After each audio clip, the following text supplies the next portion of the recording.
So ito nga mga boss no, ang naging reaksyon ni Stephen Curry tungkol nga dito sa nakakatawang pagbabantay sa kanya ni Collin Sexton dito nga sa naging laban nila. Ano nga ba naging reaksyon dyan dito ni Stephen Curry pati na rin ni Draymond Green mga boss na tala't pag-usapan natin yan.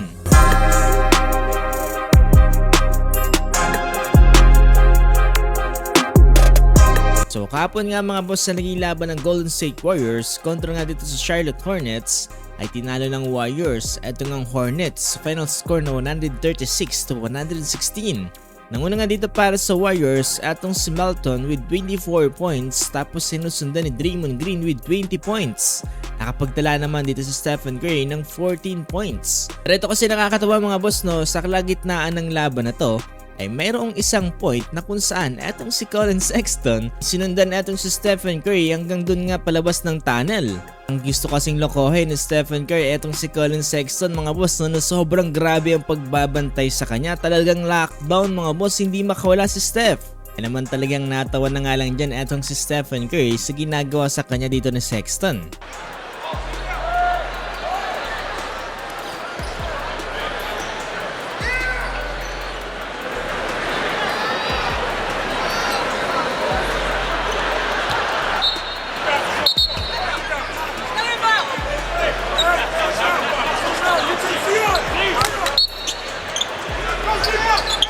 Kaya naman during press conference, tinanong si Stephen Curry kung nababother nga ba siya sa mga pagbabantay sa kanya ng mga players ngayon dito nga sa NBA regular season. Sinabi dito ni Steph na parang meron nga daw siyang dalawang part na nararamdaman.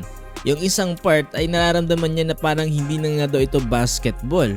Tapos yung isang part naman ay mukhang nakaka-flutter daw ito dahil sa ginagawa ng mga players.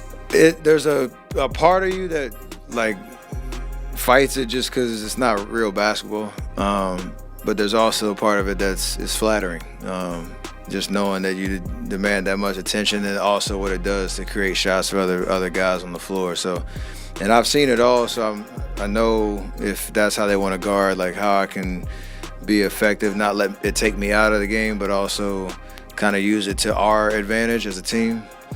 And then it's also funny at times just how egregious it is. There's one possession I gotta find. I actually can get the footage. I actually stayed back in the backcourt a long time on purpose just to see how long Sion would stay with me. So that was a fun one. Big pa dyan ni Stephen Curry, talagang alam daw nila ni Collin Sexton yung ginagawa nila doon. Talagang parang naging comedy na nga lang daw. Dinagdag naman ni Draymond Green na kapag ganun daw sobrang grabe ang pagbabantay kay Stephen Curry ay talagang sila naman daw ang kumakana dito nga sa 3-pointers. At luckily nga daw mga boss na yung mga tira nila ay pumapasok din naman daw. Then mga boss na grabe talaga ang pagiging the greatest shooter no? Talagang sineseryoso ang pagbabantay sa kanya hanggang sa labas ng court. Kung gusto pa na may basketball updates gaya nito mga boss ay huwag niyo kakalimutang i-follow itong ating page.